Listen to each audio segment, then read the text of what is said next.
Bab 4168. Pemerasan di bawah gunung.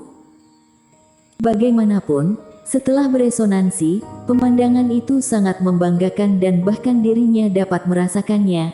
Jika tidak dihentikan, roh naga emas di belakang kursi selanjutnya akan melambung ke langit dan melayang di atas. Jika dia memancarkan aura raja seperti itu di depan orang-orang, maka dia akan segera menjadi target. Kekuatan suci adalah apa yang diinginkan Erik. Untuk menarik perhatian seperti ini sebelum pertempuran bukanlah yang dibutuhkan Erik. Dengan demikian, sudah sepantasnya Singgasana memancarkan aura mulia yang samar-samar. Bagaimana saudara Qin, Singgasana ini tidak hanya dominan, tetapi juga memiliki kekuatan terbang. Meskipun aku tidak mengerti formasi, tetapi aku telah meletakkan beberapa jimat terbang di atasnya. Jadi ketika kamu punya waktu, ubah saja menjadi sesuatu yang lain. Melihat Singgasana ini yang secara mengejutkan sangat cocok dengan Erik, Rain juga menjadi semakin senang. Terima kasih banyak, Saudara Lei. Erik tersenyum. Merasa puas setelah duduk sejenak, Erik berpikir, dalam kondisi seperti ini, sekalian saja duduk untuk saat ini, setidaknya sampai pulih baru membicarakannya. Bagaimanapun, puncak Gunung Bintang akan segera tiba. Dirinya tidak ingin orang luar melihat masalahnya, juga tidak ingin Norman dan yang lainnya memiliki pemikiran lain ketika mereka mengetahui tentang kondisinya. Semuanya, tadi aku serasa berilusi, seolah-olah teman seiman Qiyu ini seperti seorang kaisar. Melihat Erik duduk dengan damai di atas singgasana ini, Taois Huangmu tiba-tiba berbicara melalui transmisi suara pada beberapa orang lainnya. Benar, aku juga merasakannya. Sesuatu sepertinya baru saja terjadi. Itu agak menakutkan. Aku pikir aku telah bertemu Tuan Istana Ying dan lainnya. Leluhur keluarga Chen juga berkata. Tetapi harus mengatakan bahwa teman seiman Qiyu ini benar-benar memiliki aura raja, tidak merasa tidak pada tempatnya duduk di atas sana, melainkan memberi orang perasaan berada di dalam jurang dan tidak dapat melihatnya dengan jelas. Norman berkata dengan serius. Jika dia adalah seorang raja, jadi kita ini apa? Aku pernah mendengar bahwa di antara manusia, orang-orang yang mengikuti kaisar sepertinya adalah Kasim. Sugo berkata dengan wajah muram. Bisakah teman seiman yang mendeskripsikan? Kita paling-paling hanya seorang pengawal, Kasim apanya? 3 orang lainnya hampir tersedak saat mereka mendengarkannya. Mendeskripsikan diri sendiri sebagai pria tanpa dasar seperti itu, tidak heran kamu adalah orang pertama yang ditangkap oleh Toby. Lihat, tampaknya ada banyak bangunan di puncak Gunung Bintang di depan. Jarak 100 mil dilewati dalam waktu yang sangat singkat oleh semua orang. Saat ini, jaraknya dekat, puncak gunung yang menjulang tinggi ke awan ini, muncul secara keseluruhan di depan mata semua orang. Erik juga memperhatikan, sepertinya ada cukup banyak bangunan yang menjulang tinggi di atas panggung datar. Cahaya Reiki juga paling padat di daerah itu. Dan daerah yang diliputi oleh cahaya bintang ini tidak di sepanjang puncak gunung itu sendiri, tetapi melingkupi gunung di luarnya. Setelah perlahan mendekati cahaya berbintang ini, semua orang menyadari bahwa diri mereka berada di bawah tekanan yang terus-menerus bertambah, semakin besar dan berat, seakan-akan ada suatu kekuatan yang terus-menerus menekan tubuh mereka. Mereka hanya bisa menyerah untuk terbang dan mendarat di kaki gunung. Teman seiman, gunung yang diselimuti bintang-bintang ini terlihat sangat aneh, bukan? Kalian baru di tempat ini, pasti tidak tahu sebenarnya untuk apa tempat ini dan apa yang ada di atas sana, bukan? Erik dan yang lainnya baru saja mendarat dan mendengar suara ini tidak jauh dari sana. Semua orang sedikit tertegun, mengira bahwa ada orang yang tahu apa yang mereka pikirkan dan sedang menunggu mereka di sini. Alhasil saat melihat ke arah itu, mereka menemukan seorang kultivator paruh baya berbicara dengan keras dan menjelaskan situasi tempat ini kepada beberapa kultivator.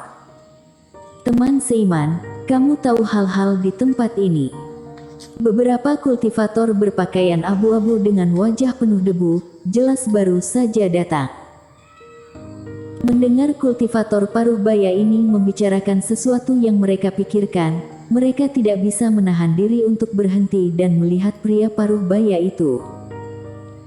Tentu saja, aku adalah kelompok kultivator pertama yang tiba di tempat ini, tidak ada apapun di sini yang tidak aku ketahui.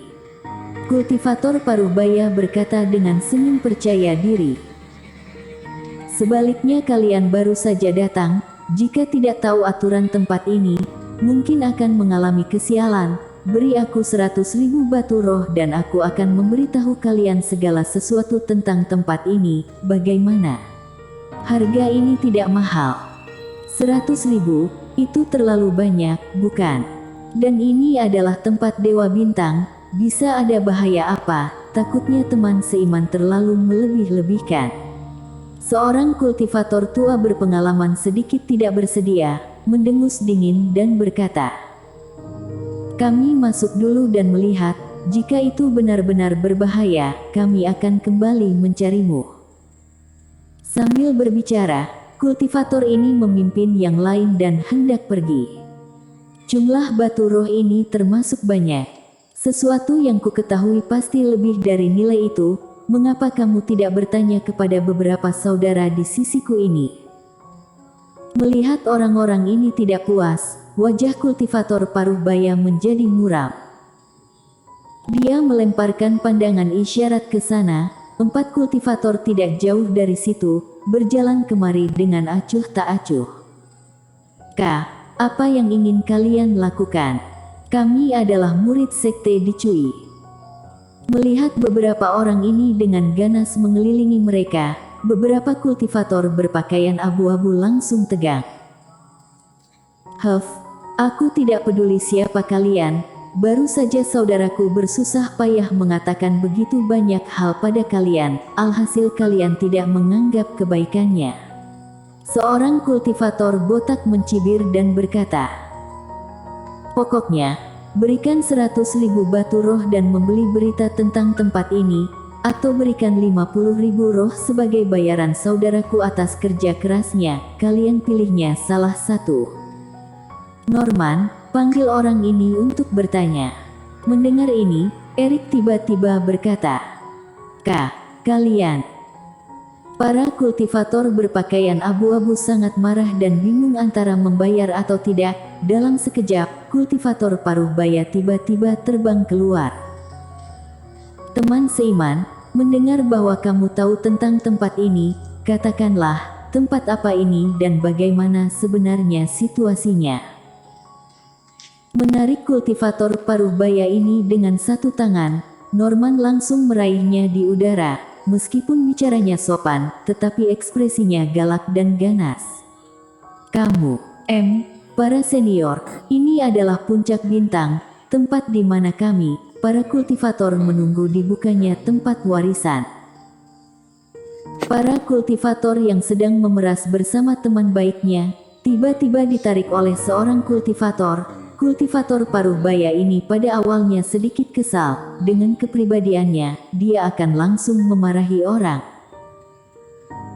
Tetapi begitu dia merasakan kultivasi Norman dan yang lainnya yang ganas dan kuat, pria ini langsung ketakutan, kakinya menjadi lemas dan hampir menggigit lidah, jadi dia segera mengubah kata-katanya.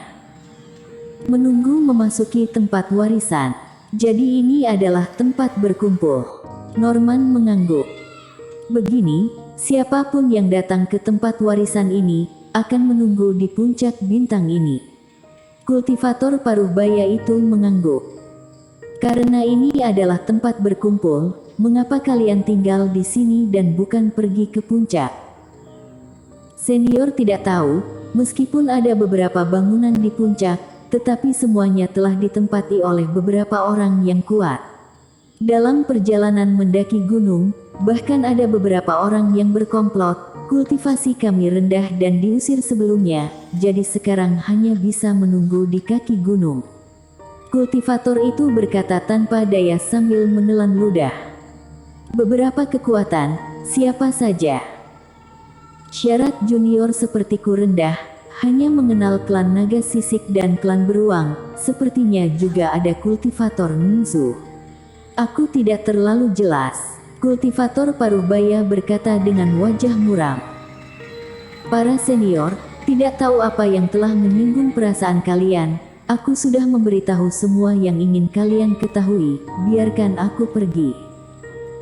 Norman mengangguk, kemudian menatap Erik dengan tatapan bertanya. Bersambung.